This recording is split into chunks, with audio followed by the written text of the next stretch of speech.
1절에서 13절까지 말씀입니다. 디모데전서 3장 1절에서 13절까지 말씀을 우리 한 목소리로 합독하도록 하겠습니다. 미쁘다 이 말이여 곧 사람이 감독의 직분을 얻으려 함은 선한 일을 사모하는 것이라 함이로다. 그러므로 감독은 책망할 것이 없으며 한 아내의 남편이 되며 절제하며 신중하며 단정하며 나그네를 대접하기 가르치기를 잘하며 술을 즐기지 아니하며 구타하지 아니하며 오직 관용하며 다투지 아니하며 돈을 사랑하지 아니하며 자기 집을 잘 다스려 자녀들로 모든 공손함으로 복종하게 하는 자라야 할지며 사람이 자기 집을 다스릴 줄 알지 못하면 어찌 하나님 교회를 돌보리요. 세려 육교한 자도 말지니 교만하여져서 마귀를 정죄하는 그 정죄에 빠질까 하며 또한 외인에게서도 선한 증거를 얻는 자라 할지니 비방과 마귀의 올무에 빠질까 염려하라. 이와 같이 집사들도 정중하고 일구이연하지 아니하고 술에 임박하지 아니하고 더러운 일을 탐하지 아니하고 깨끗한 양심의 믿음의 비밀을 가진 자라야 할지니라. 이에 이 사람들을 먼저 시험하여 보고 그 후에 책명할 것이 없으면 집사의 직분을 맡게 할 것이요. 여자들도 이와 같이 정숙하고 모함하지 아니하며 절제하며 모든 일에 충성된 자라야 할지니라. 집사들은 한 아내의 남편이 되어 자녀와 자기 집을 잘 다스리는 자일지니 집사의 직분을 잘하는 자들은 아름다운 지위와 그리스도 예수 안에 있는 믿음의 큰 담력을 얻으리라. 아멘. 우리 옆에 사람과 한번 인사하도록 하겠습니다. 우리는 하나님의 특별한 소유입니다. 위대한 생각과 천배의 응답을 받읍시다. 갈라디아 6장 7절에 보면 스스로 속이지를 마라. 하나님은 업신여김을 받지 아니하시나니 사람이 무엇이든지 심은 대로 거두리라 하셨습니다. 그러니까 우리가 입술로 심는 것이 우리 눈앞에 나타나게 될 줄 믿으시기 바랍니다. 그래서 이 불신앙과 신앙은 1인치의 싸움이지만 그 결과는 완전히 다릅니다. 오늘 저희들이 좀 함께 나눌 말씀은 제목이 감독과 집사의 자격입니다. 저는 이 성경 구절을 참 좋아합니다. 이 요셉의 형들이 요셉에게 했던 얘기인데 꿈꾸는 자가 오는도다라는 얘기가 있어요. 요셉이 하나님을 잘 섬기고 하나님 앞에 있으니까 하나님이 이제 계시와 환상을 주셨습니다. 해와 달과 11별이 절을 하고 11볕단이 자기를 향해 절하는 것들을 보게 됐죠. 그걸 얘기하니까 형들이 싫어했어요. 가뜩이나 마음에 안 드는 녀석이 더 마음에 안 드는 짓만 한다고. 그래서 이제 형들이 이제 요셉을 죽이려고 막 작당을 하고 있는데 요셉이 나타날 때 그 형들이 요셉에게 비아냥거리듯이 했던 얘기예요. 저기 꿈꾸는 자가 오는도다. 비웃죠. 비웃고 비아냥거리고 뭐 지가 뭔데 이런 생각했겠죠. 그렇지만 누가 옳았는지는 성경에 나와 있습니다. 우리가 하나님이 우리에게 마음에 담아주신 꿈이라는 것은 그건 하나님이 나를 통해서 성취하시겠다라는 언약이시거든요. 특별히 오늘 우리 직분자 분들은 꿈을 꿔야 됩니다. 직분자가 하나님이 주시는 꿈을 꾸지 못한다면 굉장히 기도 많이 하셔야 돼요. 왜냐하면 그 이상이 끊어진 상태이기 때문에 우리가 분명히 하나님의 그런 꿈을 받아야 됩니다. 우리 신자와 불신자의 다른 점이 있어요. 신자와 불신자의 결정적으로 다른 점은 뭐냐면 불신자는 모든 것을 우연이라고 생각하고 모든 것을 자신의 행위라고 생각을 합니다. 그렇지만 우리 신자들은 이 모든 것에 하나님의 섭리와 하나님의 손길이 있다라고 믿어요. 창조하신 하나님께서 섭리하시고 통치하시고 지금도 운행하고 계신다. 나를 창조하신 하나님은 나를 완벽하게 이끌어가고 계신다. 이걸 우리는 믿는 거죠. 그래서 우리는 태양이 뜨는 것을 보고 뭐 아침에 이렇게 풀잎사기를 보고 해가 지는 것을 보면서도 하나님을 찬양하는 거예요. 하나님의 손길이 구석구석에 다 묻어져 있으니까. 근데 불신자는 그걸 보면서도 하나님을 모릅니다. 왜냐하면 영이 죽었기 때문에. 우리 완전 다른 거예요. 그런데 이 불신자와 우리의 결정적인 차이가 또 어디서 나냐면 이 응답에 대한 기준도 달라요. 불신자들은 하나님의 응답, 뭐 신의 응답 하면은 어떤 거 생각하냐면 이런 거 생각할 거예요. 기적. 어떤 인간이 할 수 없는 이 초월적인 능력이 나타날 때 하나님의 역사를 보게 된다고 생각하잖아요. 그런 거 한번 보면 나도 하나님 믿겠다 이거예요. 로또 복권 같은 거 당첨됐다든지 아니면 뭐 우리가 뭐 생각지도 못했던 막 그런 큰 일이 일어났을 때 아, 이거 하나님 계시나 이렇게 생각할 수 있죠. 물론 하나님은 이런 초월적이고 기적적인 역사를 일으키시는 하나님이신 줄 우리는 알고 있지만 저와 여러분은 이걸 응답이라고 바라보지 않는다고 저는 믿습니다. 무슨 말이냐면 우리는 하나님의 응답을 기적이나 초월이라고 생각하지 않고 나의 삶의 모든 것이 하나님의 응답이에요. 맞습니까? 이게 결정적으로 어떻게 나타나냐면요. 예를 들어서 우리 랩런트들이 학교에서 공부를 열심히 했어요. 막 코피가 쏟아질 정도로 열심히 한 겁니다. 밤이 새도록 열심히 해서 최선을 다해서 공부했는데 진짜 성적이 너무 잘 나온 거예요. 성적이 너무 잘 나오니까 이제 불신자 친구가 물어보는 거죠. 야, 너 이번에 공부 정말 잘했다. 너 어떻게 그렇게 잘했냐라고 얘기했더니 우리 랩런트가 딱 하는 말이 하나님의 은혜였어 이렇게 얘기를 해요.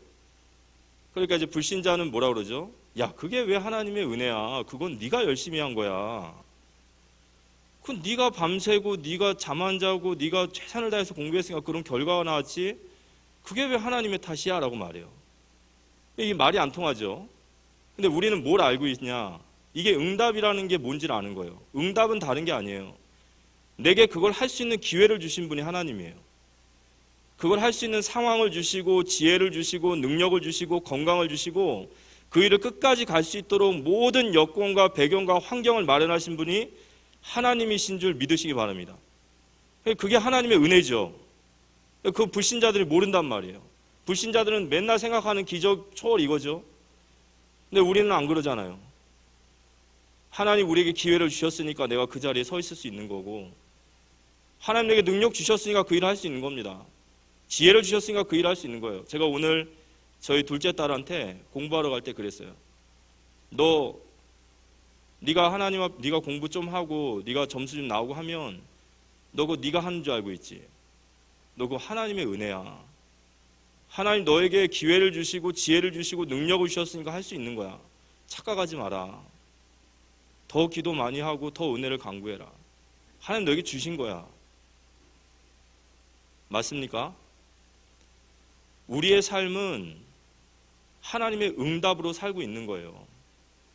그렇다면 우리의 삶과 불신자의 삶의 방식은 완전히 달라져야 되는 거예요. 어떤 삶이 나올까요? 나의 삶에 최선을 다하는 삶이 나오기 시작하는 거예요. 왜냐? 하나님 나를 이 자리에 세워주셨으니까.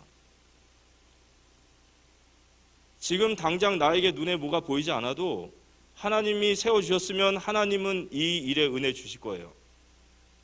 그래서 나는 여기에 하나님의 일인 것으로 믿고 생을 거는 겁니다. 이게 신자의 삶이에요. 우리 귀한 랩런트들과 우리 모든 직분자분들이 하나님이 나에게 주실 또 하나님 나에게 주신 이 응답을 누리시기 바랍니다. 그래서 두려워하지 마시고 도전하시라는 거예요. 할 수 있으면 하면 됩니다. 아멘. 고민하지 마세요. 할 수 있으면 하면 되는 거예요. 하나님 힘 안 주시면 못하면 되는 겁니다. 내가 할 수 있을까 없을까 그게 중요한 게 아니에요. 내게 능력 주시는 자 안에서 내가 모든 것을 할 수 있습니다. 직분을 감당하시면서도 이 믿음이 있으셔야 돼요. 기적 같은 응답 같은 축복을 가지고 하나님의 일을 섬기는 게 아니라 하나님이 나를 세우시고 하나님께 내에게 이 일을 맡기셨다면 이 일을 세워가시는 것은 하나님이십니다. 그래서 시편 37편 3절에 보면 여호와를 의지하고 선을 행하라. 땅에 머무는 동안 그의 성실을 먹을거리로 삼을지니라. 우리가 이 땅에 살면서 살아가야 될 힘은 그 하나님의 성실입니다. 우리가 못나고 부족하고 연약하지만 하나님은 하나님의 일을 묵묵히 해가시는 줄 믿으시기 바랍니다. 그래서 고민하지 마시고 이게 내 길이 맞나 저게 내 길이 맞나 이게 맞나 저게 맞나 아니에요. 지금 내가 서 있는 그 자리가 맞습니다. 죄짓지 않는 자리라면. 그래서 꼭 그 속에서 최선을 다해서 승리하시기 바라고요. 우리가 이번 주에 아하스 이야기 들으면서 또 한 번 느끼죠. 이 시대에 희망은 교회밖에 없어요. 교회만이 이 시대를 살릴 수 있는 유일한 희망입니다. 맞습니까? 여기에 대한 확신이 있다면 우리 행복한 사람이에요. 우리가 신앙생활이 깊어지고 조금 성숙되어지면 제일 먼저 달라지는 그 가치관이 하나가 있습니다. 이 사람이 신앙이 성숙됐다 성숙하지 않았다의 결정적인 가치관이 뭐냐면 그게 바로 교회예요. 이 교회를 바라보는 눈이 그 사람의 신앙의 성숙도예요. 무슨 말이냐면 우리가 신앙생활 처음 할 때는 교회라는 곳이 어떤 곳이냐면 나에게 무조건 쏟아주는 나는 수혜를 받는 그 역할이에요. 교회는 나에게 모든 것을 줘야 되는 역할입니다. 마치 교회는 요람과 같은 곳이에요. 저도 처음에 복음 받고 교회 왔을 때 저는 교회가 저에게 무조건적으로 쏟아주는 걸 당연하게만 생각했던 것 같아요. 당연하게 교회는 또 저에게 많은 것을 은혜해 주셨습니다.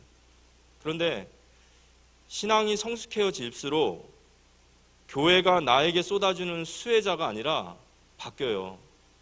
교회를 책임지고 교회를 지켜가야겠다라는 마음이 자꾸 세워져요. 교회관이 바뀌는 것이 신앙의 성숙이에요.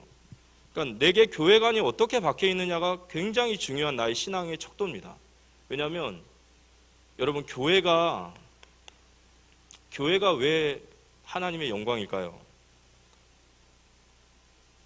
이 교회가 왜 하나님의 영광이고 우리가 이 교회를 귀하게 여기고 여기에 생을 걸어야 될 이유는 교회에 성도가 있고 건물이 있고 교회에 많은 전통이 아니라 예수님이 교회를 위해서 죽으셨단 말이에요.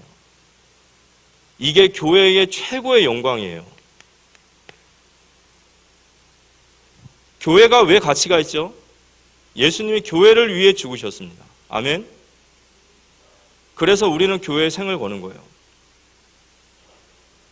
그래서 사도행전 20장 28절에 보면 자기 피로 사신 교회다 그랬습니다.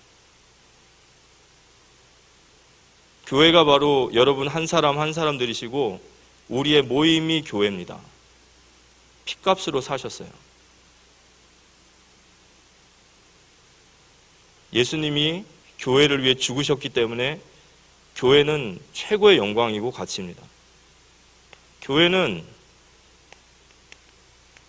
진리의 기둥이며 터라고 그랬어요. 이게 실제로 저희들이 조금만 신학 공부를 하면 진리 위에 교회가 세워지는 것이 아니라 교회 위에 진리가 세워진다라고 알게 돼요. 그 말은 무슨 말이냐면 교회가 서지 못하면 진리는 바르게 서지 못합니다. 그 얘기예요. 이 집은 살아계신 하나님의 집이며 진리의 기둥이며 터예요.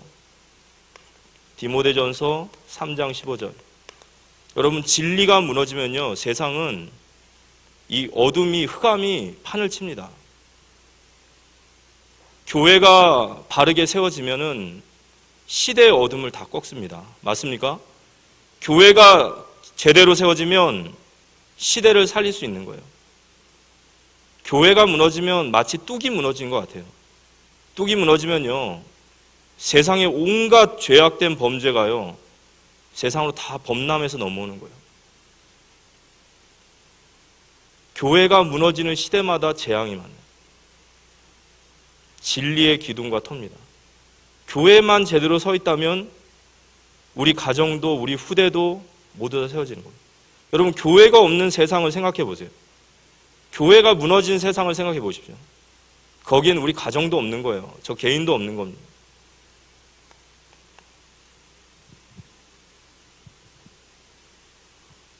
교회는 만물의 머리입니다. 에베소서 1장 10절에 보면 그리스도께서 만물을 통일하심이라 라고 했어요. 이 통일하다라는 말이 헬라어로 아나케팔레오라는 뜻이에요. 이 아나케팔레오라는 말이 무슨 말이냐면, 아나라는 말은 다시라는 뜻이 있고 케팔레오, 이게 머리라는 뜻이에요. 우리가 캡 이렇게 변형되죠.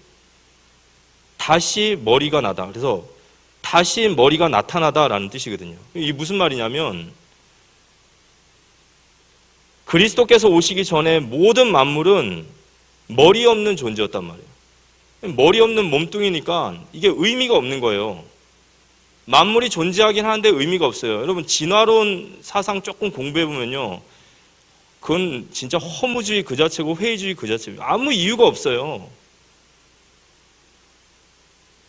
그런데 이 만물의 그리스도께서 이 만물의 머리 되실 때 이 만물의 의미가 살아나는 거예요.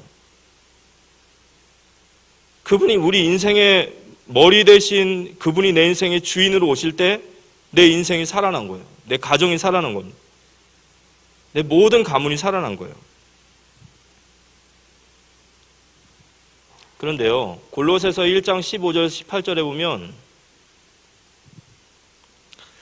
그는 보이지 아니하는 하나님의 형상이시요 모든 피조물보다 먼저 나신 이시니 만물이 그에게 창조되되 하늘과 땅에서 보이는 것들과 보이지 않는 것들과 혹은 왕권들이나 주권들이나 통치자들이나 권세자들이나 만물이 다 그로 말미암고 그를 위하여 창조되었고 또한 그가 만물보다 먼저 계시고 만물이 그 안에 함께 섰느니라.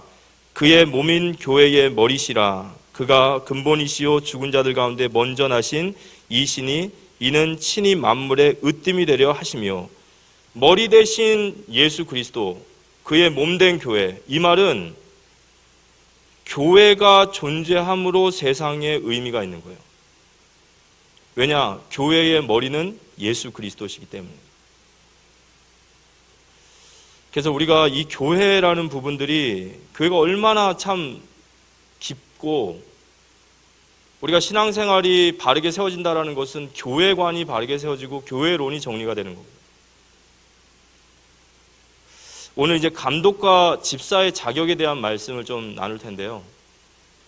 이 감독과 집사에 대한 얘기를 하면, 예를 들어서 우리 어린 랩런트들이나 또 나는 직분 받을 지금 상황이 아닌데 뭐 그런 상황들 분들은 들으실 이유가 없다라고 생각하지만 아닙니다. 우리 랩런트들 금방 자라서 교회의 기둥과 같은 중직자들, 집사님 되실 거예요. 저희 대학 청년부 안에도 랩런트들 기도 제목을 받다 보면은 중직자에 대한 꿈이 있는 친구들이 있어요. 내가 중직자가 돼서 정말 교회를 섬기고 목회자를 섬기는 그 기도 제목을 가지고 있는 친구들이 있어요.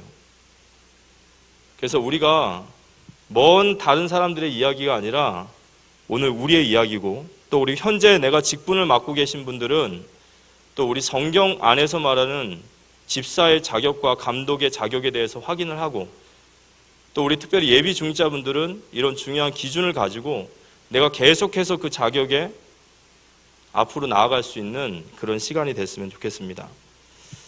하나님께서 교회의 직분을 세우시는 이유는 성도를 온전케 하며 그리스도의 몸을 세우기 위함이라. 그래서 한마디로 말해서 교회를 세우기 위해서 성도 직분을 주신 거예요. 그래서 직분자들의 사명의 가장 궁극적인 목적은 어떻게 하면 교회를 살릴 것인가, 어떻게 하면 교회를 성장시키고 교회를 든든하게 세울 것인가. 교회를 세우는 길이 결국 성도를 세우는 길인데, 그럼 그거 어떻게 해야 될까? 이제 이거를 고민하기 위해서 세운 것이 바로 이제 직분자입니다. 그래서 우리가 이런 부분들을 놔두고 좀 기도해야 되겠고요. 두 번째는 감독과 집사의 자격. 이 자격이라는 말을 하면은 누가 다 자격이 있겠습니까? 그렇지만 우리가 계속해서 그 방향으로 계속해서 만들어져 가야 되는 거죠. 오늘 성경에 보면 감독이라는 얘기가 나와요. 우리가 좀 알면 좋습니다. 이 감독이라는 말이 에피스코프라고 해서 교회를 세우는 자라는 뜻이 있어요. 또 교회를 이렇게 잘 이끌어가는, 경영하는 자, 이런 뜻이 있습니다. 근데 이 감독이 과연 누구를 얘기하냐? 오늘 디모데전서 3장은 디모데가 에베소 교회에서 이제 파송이 돼서 에베소 교회 목회자로 있는데, 이제 스승되는 바울이 에베소 교회를 잘 세우기 위해서 지금부터 직분자들을 세워야 된다라는 얘기를 한 거예요. 근데 직분자들을 세우는데 직분자들이 이런 기준을 가지고 세우도록 해라라는 거거든요. 그러면서 그 직분자들을 감독이라고 얘기했어요. 이 감독의 또 다른 말이 어떤 말이냐면 장로라는 말이 있어요. 우리가 성경에 보면 이제 장로라는 부분이 있고, 또 우리도 장로님, 이렇게 장로를 잘 알고 있습니다. 그런데 장로가 누구냐라고 하면 평신도 분들의 대표로서 또 당회와 권징을 하시는 분들, 이 정도로 알고 있지만, 사실 성경적으로 정확히 말하면 장로는 목사와 평신도 두 그룹이 있어요. 목사는 티칭 에더라고 해서 바로 교사, 가르치는 자, 가르치는 목사, 장로예요, 정확히. 그래서 성경에서 말하는 장로라는 것은 목사입니다.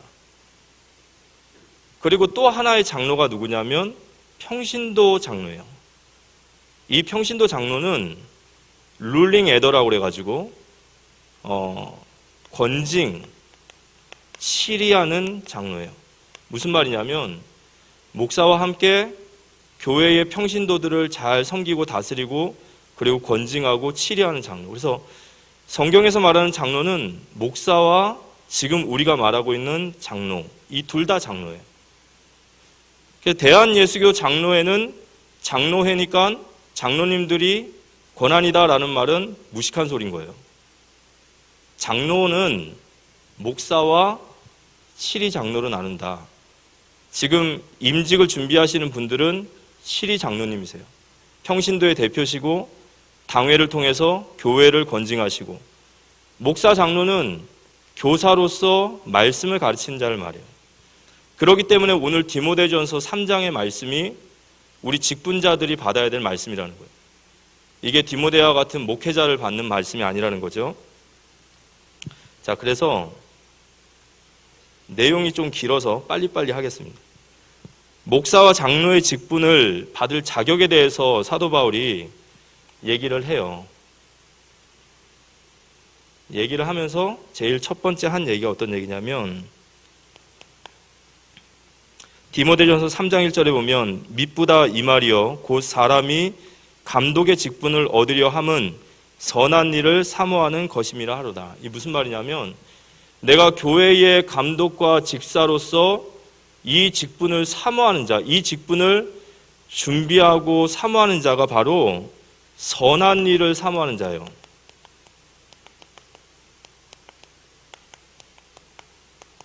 이 직분을 받기 위해 준비하는 자, 또 직분에 대해서 마음을 품고 기도하는 자, 이게 성경에서 말하는 선한 일을 도모하는 자다, 이렇게 얘기를 합니다. 미쁘다 이 말이요 그랬죠. 참된 말이라는 거예요. 참된 말. 그래서 우리가 직분을 마음에 담고 기도하고 직분을 받기 위해 소원하고 기도하는 것이 하나님 보시기에 선한 일을 사모하는 자라는 거예요. 직분을 받지 않는 이유는 책임을 지기 싫어서 그래요, 사실. 정확히 말하면. 근데 이 직분이라는 것은 또 그렇게만 생각할 수 있는 건 아닙니다. 일단 직분에 대해서 생각을 하고 있고 기도하고 있다는 것은 굉장히 중요한 하나님의 선하시기에 보시는 거죠. 이 감독자가 어떤 감독자를 세워야 되냐라는 것에 대해서 15가지 정도 나와 있어요. 하나하나씩 한번 해볼게요. 첫 번째는 디모데전서 3장 2절에 보면 그러므로 감독은 책망할 것이 없으며 한 아내의 남편이 되며 절제하며 신중하며 단정하며 나그네 대접하며 가르치기를 잘하며 그랬습니다. 첫 번째는 책망할 것이 없으며 그랬어요. 이 말은 어떤 말이냐면 뭐 완전 무결해라 이 소리가 아닙니다. 이 사람이 뭐 완전히 무결하고 무음한 자다라는 것이 아니라 감독자를 세울 때는 그의 삶에 특별히 흠이 될 만한 책망은 없어야 된다는 거예요. 그의 어떤 성품이나 인품 또는 그의 사회생활 그런 모든 전반적인 부분에서 이 사람은 정말로 너무 흠이 나고 너무 흉이 되고 너무 책망받을 게 많다. 그렇지 않은 자를 뽑으라는 겁니다. 두 번째는 한 아내의 남편이 돼야 된다. 이 직분자를 세우는 데 있어서 가정에 대한 얘기가 참 많이 나오는데요. 에베소서 5장 25절에 보면 남편들아 아내 사랑하기를 그리스도께서 교회를 사랑하시고 그 교회를 위하여 자신을 주신 것 같이 하라 그랬습니다. 우리가 한 가정의 남편으로서 아내를 섬기고 가정을 이끌어보지 않은 자는 교회를 섬길 수 없다고 얘기해요. 왜냐하면 그리스도께서 교회를 섬기심이 남편이 그 부인을 섬기듯이 그렇게 생을 걸었기 때문에 이 남편의 역할이 성경에서 뭐냐면요. 이 책임이라는 말이 있어요. 이 바울 시대에 많은 남편들이 일부 다처제를 많이 이렇게 했고 교회 안에서도 그런 일들이 많았고 자신의 가정과 아내를 책임지지 않고 그냥 책임지지 않아요. 그럼 안 된다는 거예요. 왜냐하면 한 가정의 아내를 내가 생명처럼 책임질 수 있는 책임감 있는 자가 결국에는 교회를 책임질 수 있는 거예요. 남편의 사명은 책임입니다. 제가 이제 우리 청년들이 이렇게 결혼할 때 이제 이런저런 이야기를 하면 꼭 얘기해요. 남편의 사명은 책임입니다. 내가 남편이 된다라는 것은요, 내 처자식, 내 부인, 내가 먹여 살려야 되는 거예요. 내가 교회의 중직자가 된다라는 것은 내 교회를 내가 책임져야 되는 거예요. 이 얘기를 하고 있는 겁니다.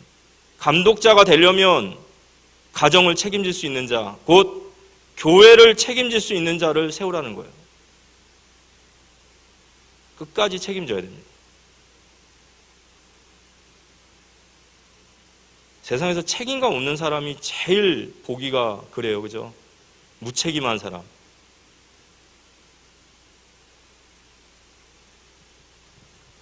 그러면서 절제하며 그랬어요. 감독을 뽑는 데 있어서 장로, 목회자를 뽑는 데 있어서 기준이 절제하며 그랬습니다.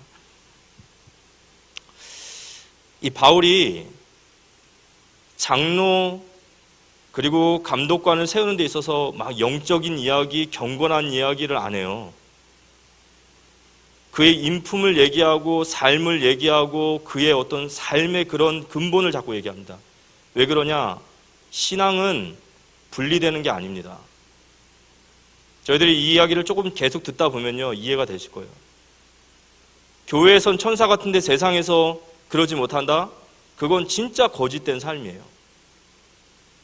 원래 장로, 성경적으로 보면 장로님을 뽑으려면요, 교회에서 평판을 들을 게 아니라 그 장로님 마을로 가서 슈퍼마켓 주인, 옆집 아저씨, 경비, 그분들에게 물어봐야 돼요. 이분 성품이 어떠십니까?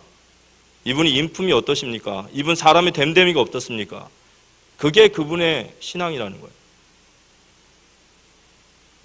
그런데 이 절제, 이게 성령의 열매거든요, 사실. 우리가 직분자가 되어지고 한 교회를 이끌어가는 지도자가 되어질 때는 이 절제함이 있어야 돼요. 말의 절제가 있어야 되고 행동의 절제도 있어야 되고 때로는 내 권리에 대한 절제도 있어야 돼요. 마땅히 누릴 수 있는 자유에 대해서도 절제할 필요가 있는 겁니다. 내가 원하고 내가 맞다고 해서 무조건 추진하면 안 돼요. 앞뒤 전후 좌우를 살필 줄 알아야 되고 넓게도 볼 줄 알아야 되고 깊게도 볼 줄 알아야 됩니다. 고린도전서 9장 12절에 보면 다른 이돌도 너희에게 이런 권리를 가졌거든 하물며 우리일까 보냐. 그러나 우리가 이 권리를 쓰지 아니하고 범사에 참는 것은 그리스도의 복음에 아무 장애가 없게 하려 함이라. 내가 마땅히 쓸 수 있는 권리가 있고 자유가 있지만 이게 복음에 장애가 된다면 그 권리를 포기할 수 있어야 돼요. 그게 바로 어른입니다. 교회의 감독은요, 어른이에요. 어른.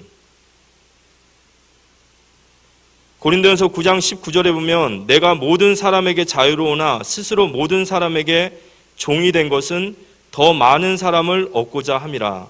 고린도전서 9장 25절 이기기를 다투는 자마다 우리가 이겨야죠. 우리가 선한 싸움에 승리해야 되지 않겠습니까? 우리 교회가 정말로 이 시대 앞에 하나님 앞에 쓰임받는 것이 우리의 소원 아닙니까?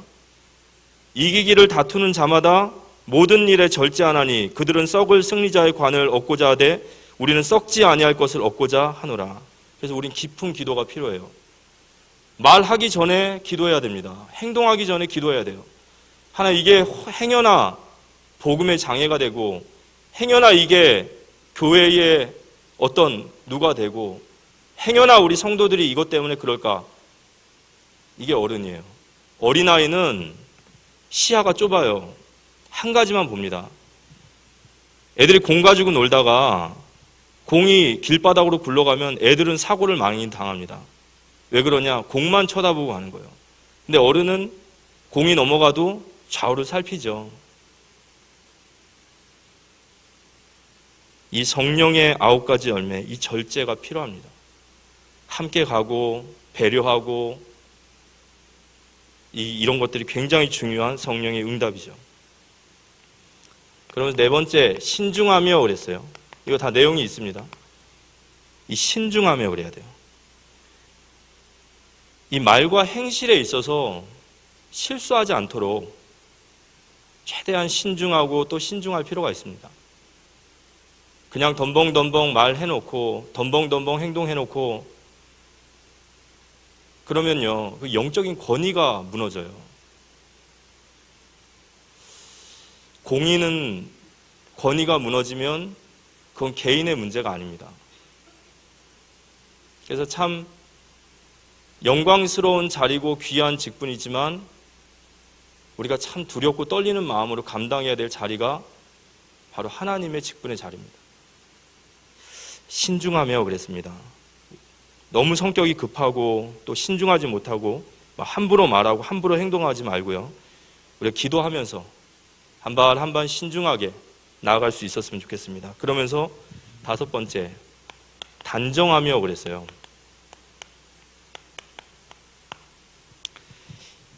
이 단정함, 이 원어로 들어가면 제가 이걸 하나하나씩 다 원어로 얘기하면 너무 길죠.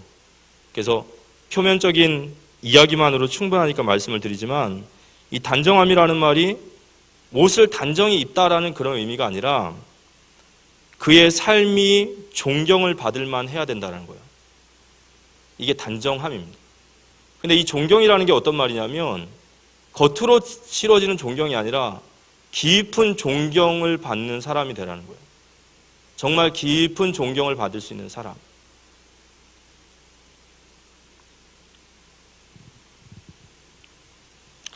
우리 세워질 예비 중직자분들, 또 우리 세워진 우리 모든 중직자분들, 또 앞으로 감독과 집사로서 이 하나님의 직분을 준비하는 분들은 이렇게 단정하게 준비하셔야 돼요.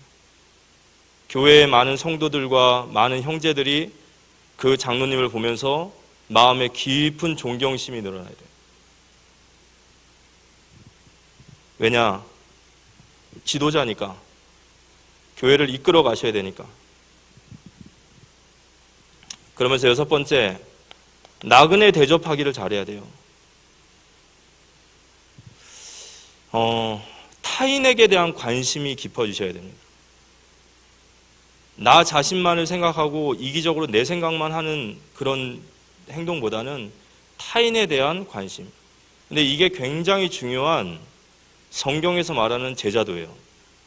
예수님께서 고린도 후서 8장 9절에 보면 우리 주 예수 그리스도의 은혜를 너희가 알거니와 부요하신 이로써 너희를 위하여 가난하게 되심은 그의 가난함으로 말미암아 너희를 부요하게 하려 하심이라. 예수님이 이 땅에 오신 이유가 뭐냐면 그분의 부요를 가지고 이 땅에 오셔서 십자가를 지심으로 많은 사람들을, 우리를 부요케 하신 게 그분의 사역이거든요.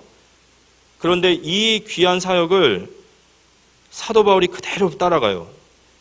사도 바울이 어떻게 따라가냐면요, 고린도후서 9장 10절에 보면 근심하는 자 같으나 항상 기뻐하고 가난한 자 같으나 많은 사람을 부요케 하고 아무것도 없는 자 같으나 모든 것을 가진 자로다.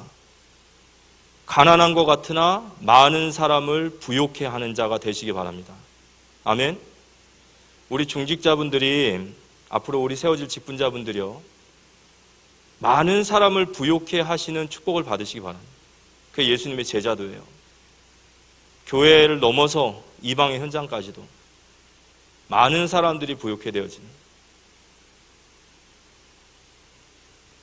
그리고 7번째, 감독과 집사는 가르치기를 잘해야 됩니다.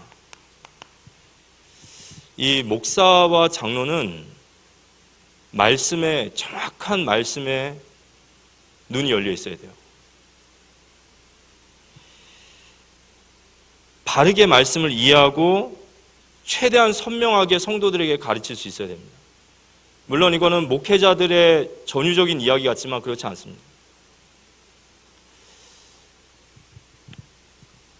앞에 서 있는 사람이 푯대를 제대로 잡지 못하면 뒤에 따라오는 사람은 정말 난리가 나는 거예요.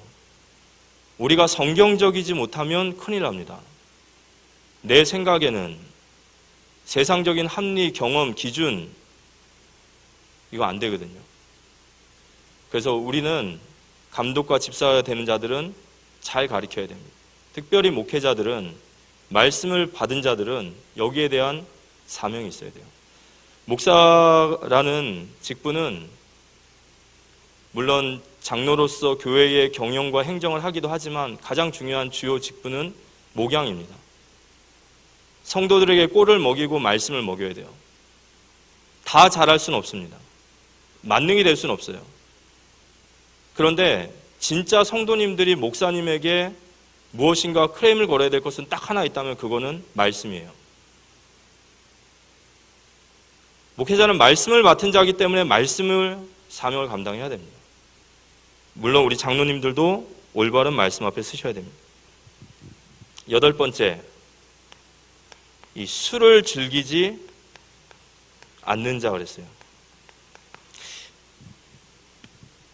제가 이제 대학 청년들 이제 사역을 하다 보면 어디서 그렇게 다 들었는지 이 술에 대한 신학은 다 정리가 되어 있어요. 이 술을 먹어야 될 타당성에 대해서 얼마나 신학적으로 잘 준비가 되어 있는지, 다른 건 별로 관심 없어도 성경에서 이제 술에 대한 이야기들이 나와요. 그런데 긍정적인 부분들도 없지 않아요. 기쁨도 있고 뭔가 이렇게 치유하는 데도 능력이 있습니다. 그런데 성경에서 술을 좋은 눈으로 바라보지 않는 이유가 있습니다. 그리고 감독자들에게 술을 즐기지 말고 술을 가까이 두지 말라고 하는 이유가 있어요. 왜냐하면 이 술이 단순히 우리에게 부정적인 의미만이 아니라 실제로 이 술로 인한 많은 타락과 범죄와 폐단이 일어나요. 예를 들어서 노아 같은 경우에도 그랬죠. 노아가 독주를 마시고 벌거벗은 채로 누워 있어요. 정확히 말하면은 함이 저주받는데 한몫했죠. 홈리와 비나스가 여호와께 다른 불을 드렸다라고 하는데 그 다음에 레이지파 사람들이 독주를 먹지 말라는 규정이 생겨요. 그 말로 봐서 그들이 술을 먹고 제사장의 직분으로 성전을 섬기다가 그 낭패를 당한 것 같아요. 잠언서에 보면 음녀는 술로 사람을 홀입니다. 모든 역사의 죄악과 타락에 이 술은 절대 빠지지 않아요. 술이라는 것이 우리에게 어떤 만남에 어떤 조금 유익이 되는 부분들도 있을 수 있지만, 문제는 우리의 연약함과 죄의 어떤 강함을 우리는 알아야 돼요. 이 연약한 심령들이요, 진짜 잘못되는 수가 많아요. 그래서 사실 교회는 그런 부분과 싸워야 됩니다. 감독에게 술을 즐기지 말라 하면 당연히 성도들도 마찬가지인 거예요. 야고보서 5장에 보면 즐거운 일이 있느냐, 누구든지 즐거운 일이 있느냐, 너희들이 소주를 한잔할 것이고, 슬픈 일이 있느냐, 맥주를 한잔해, 이렇게 안 나와 있잖아요. 그죠? 누구든지 고난받는 자가 있으면 기도하고 기쁜 일이 있으면 찬양하라 그랬어요.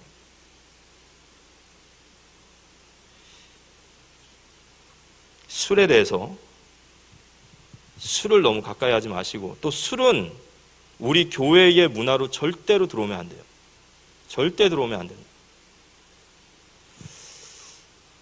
나중에 또 이런 얘기를 좀 하면 좋겠습니다. 9번째, 이 구타하지 아니하며, 혈기 분노로 막 구타하고 이제 그런 거는 정말 자격이 안 됩니다. 그리고 10번째, 관용하라 그랬어요. 용서하고 받아주고 세울 수 있는, 물론 우리가 진리에 있어서는 생을 걸고 싸워야 되지만 그렇게 세워갈 수 있는 관용을 펼쳐야 됩니다. 그리고 11번째, 다투지 마라 그랬어요. 다투기를 많이 하는 자들을 세우지 마라. 우리 교회 뭐 그런 분들 많이 없지만 이 싸움꾼들, 무조건 그냥 한번 붙으면 그냥 막, 그건 진짜 복음적이지 않습니다. 교회는 싸우는 곳이 아닙니다. 아멘. 교회는 만민이 기도하는 곳이고 예배하는 곳이고 하나님 영광 돌리는 곳이지, 여기서 싸우는 곳이 아니에요. 나에게 좀 그런 기질이 있다, 붙으면 그냥 내가 끝까지 아주 막 그거 바꾸셔야 돼요. 그 혈기를 사단이 교묘하게 사용합니다. 12번째, 돈을 사랑하지 마라 그랬어요. 디모데전서 6장 10절에 돈은 일만하게 뿌리다. 사실 돈 자체가 흑암은 아니에요. 그런데 돈이 언제 우리에게 일만악이 되어지냐면, 이 돈이 내 것이라고 여겨지는 순간부터 이제 이거는 흑암이 되는 거예요. 이게 사실 우리에게 청지기로 주신 거거든요.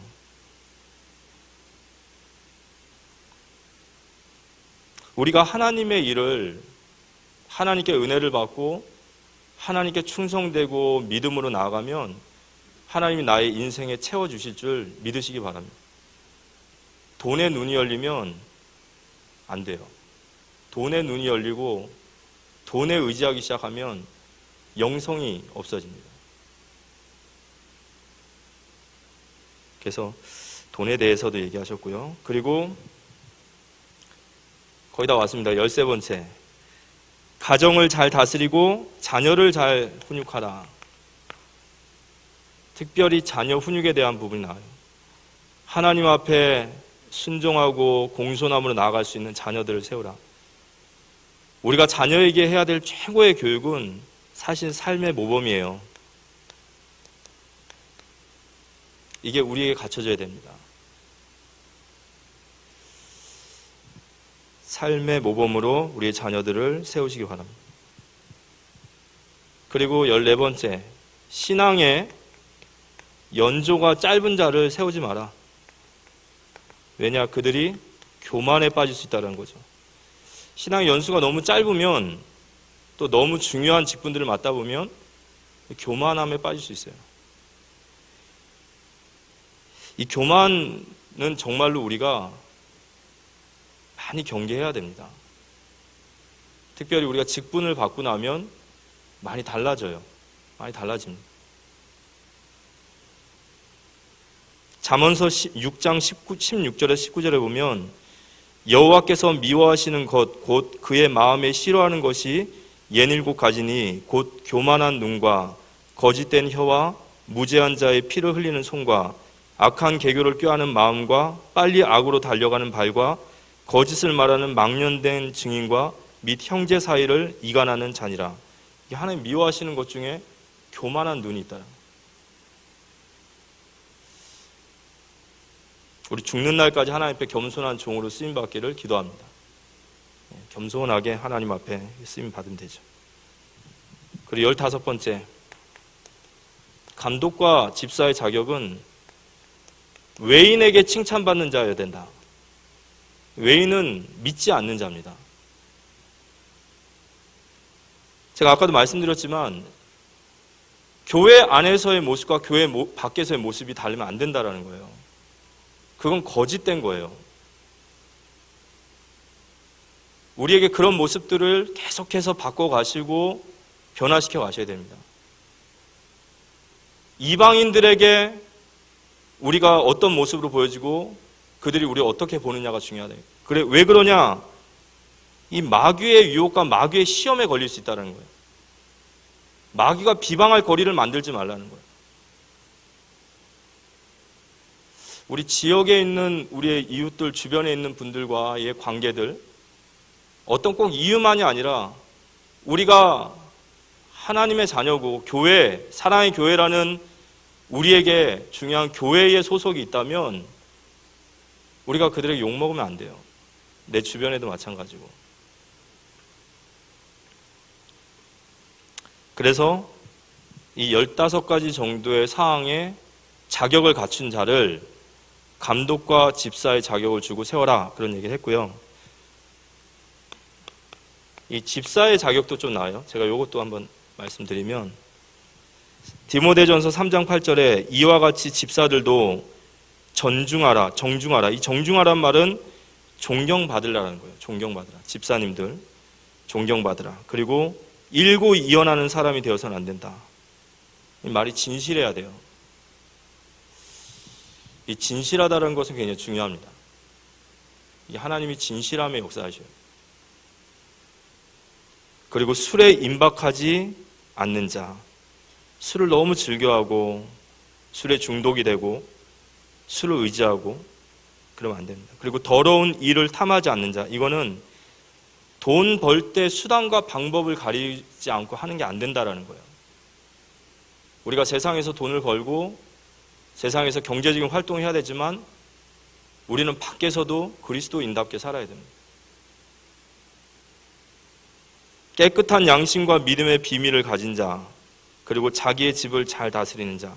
디모데전서 3장 10절에 이에 이 사람들을 먼저 시험하여 보고 그 후에 책망할 것이 없으면 집사의 직분을 맡게 할 것이라. 그래서 우리나라에는 전 세계에 없는 서리 집사라는 게 있는 거예요. 서리 집사는 세워놔서 1년 동안 그를 시험해 보는 거예요. 그리고 이 사람이 직분자로서의 자격이 된다 할 때 다음 해를 또 세우고 다음 해를 세우다가 어느 시점에 항존직인 안수집사직 이렇게 세우는 거죠. 여자 집사, 권사님에 대한 얘기도 디모데전서 3장 11절에 했습니다. 여자들도 이와 같이 정숙하고 모함하지 아니하며 절제하며 모든 일에 충성된 자라야 할지니라. 정숙, 존경만한 받을 만한 삶을 사는 자.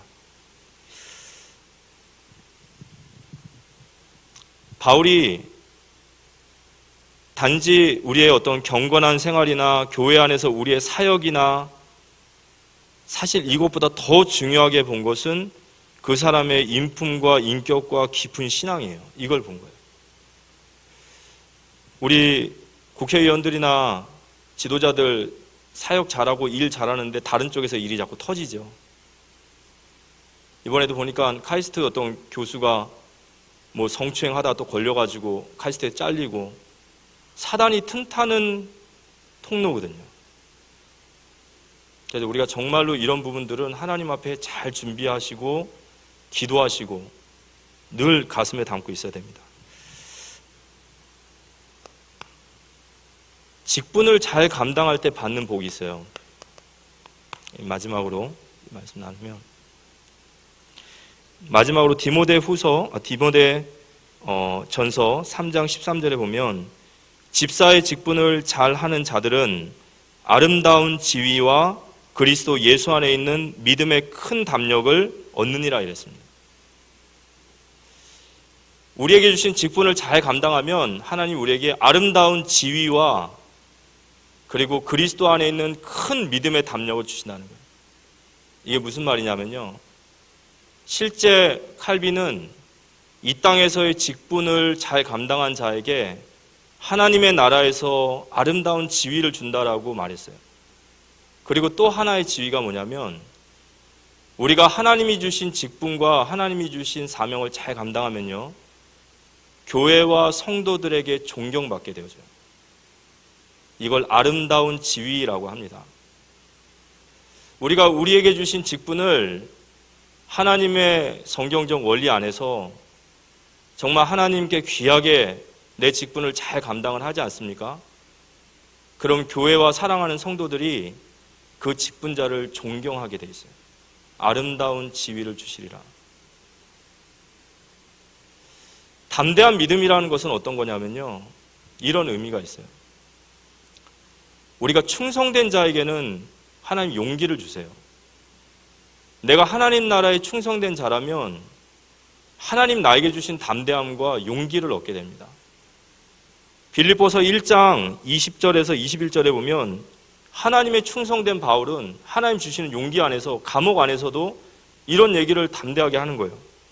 나의 간절한 기대와 소망을 따라 아무 일에든지 부끄러워 아니하고 지금도 전과 같이 온전히 담대하여 살든지 죽든지 내 몸에서 그리스도가 존귀하게 되게 하려 하나니 이는 내가 사는 것이 그리스도니 죽는 것도 유익함이라.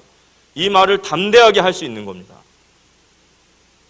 우리 중직자분들이 우리 후대들과 많은 직분자분들 앞에서 이는 내가 사는 것도 그리스도니 죽는 것도 유익이라 담대하게 말할 수 있는 큰 믿음이 부여되어지기를 기도합니다. 하나님이 직분에 충성하는 자에게 주시는 큰 상급이에요. 브리스길라 아굴라는 복음을 위해서 내가 목을 내놓겠다 그랬어요. 스데반은 돌 맞아 죽으면서도 그의 얼굴이 해와 같이 빛났고 도리어 그 악한 자들을 위해서 기도했습니다. 그 용기와 담대함은 충성된 자에게 주시는 용기예요. 하나님이 부여하시는 영적인 권위, 영적인 힘, 멋있는 중직자입니다. 모든 성도들이 보기에도 그 말이 합당한 중직자인 거예요. 이런 직분자의 축복을 우리에게 주심을 믿습니다. 우리가 정말 하나님이 내게 주신 귀한 직분을 잘 감당하고 그리스도께서 자기 피로 사신 교회를 위하여 우리를 성령 안에서 감독자로 세웠다. 우리를 누가 세우셨냐? 사도행전 20장 28절에 성령께서 너희를 감독자로 세워서 그리스도의 몸된 교회를 세우게 하려 함이라 그랬습니다. 우리에게 주신 직분을 정말 우리의 생애 천명으로 붙잡고 모든 성도들에게 아름다운 지위로 하나님 앞에서는 큰 믿음의 용기로 나아갈 수 있는 우리 귀한 모든 직분자분들 또 앞으로 예비 중직자분들 되시기를 살아계신 예수님의 이름으로 기도합니다. 결론적으로 마치면요, 이 직분을 사모하는 것이 선한 일이라 그랬어요. 하나님 보시기에 선한 거예요. 내가 교회를 위해서 내가 직분을 감당하고, 제가 아까 그 얘기는 하지 못했지만 우리가 상급을 바라고 일을 하는 사람은 없습니다. 우리 귀한 교회, 우리 사랑의 교회 모든 직분자분들이 하나님이 주실 상급을 바라고 이 일을 하는 사람은 없어요. 그럼 상급이 없냐? 상급은 반드시 있죠. 그렇지만 우리가 직분을 감당하는 것은 억만 죄악 가운데 있던 나를 구원하신 하나님이 내게 이 귀한 직분을 주신 거예요. 그의 몸된 교회를 섬기라고 우리를 직분자로 세우셨다는 이 감사와 감격이 없다면 우리에게 가장 중요한 게 없는 거죠. 그것 때문에 응답을 받을 거기 때문에 하는 것이 아니라 이미 받은 은혜 때문에 우리가 이 일을 기쁨으로 감당하게 될 줄 믿으시기 바랍니다. 그래서 성경은 영광의 직분이다 말씀하십니다. 그래서 이 직분을 사모하는 것이 선한 일을 사모하는 것이고, 감독과 집사로 세워져야 될 분들과 이 일을 꿈꾸시는 분들은 우리가 주님의 몸된 교회를 섬기기 위해서 준비해야 돼요. 우리의 영성도 준비하고 우리의 삶도 바뀌어 나가고 우리의 섬김도 바뀌어 나가서 우리가 계속해서 준비해서 정말 복음에 유익된 종으로 우리가 쓰임 받아야 됩니다. 그렇게 될 때 하나님이 우리에게 주시는 복은 아름다운 지위, 그리고 큰 믿음의 담대함을 주시는 거예요.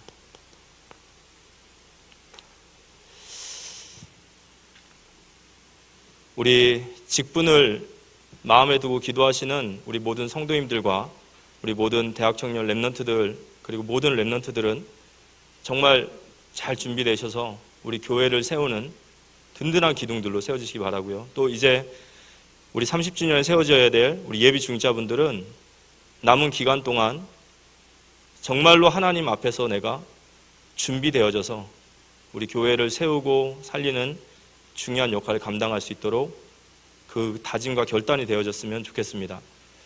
7월달 첫 주부터 예비 중직자 기도 모임과 또 함께 훈련을 목사님께서 기도하고 계시고 준비하고 계십니다. 그래서 한 3개월 정도 되는 시간 동안 함께 기도하며 저희들이 교회를 꿈꿨으면 좋겠고요.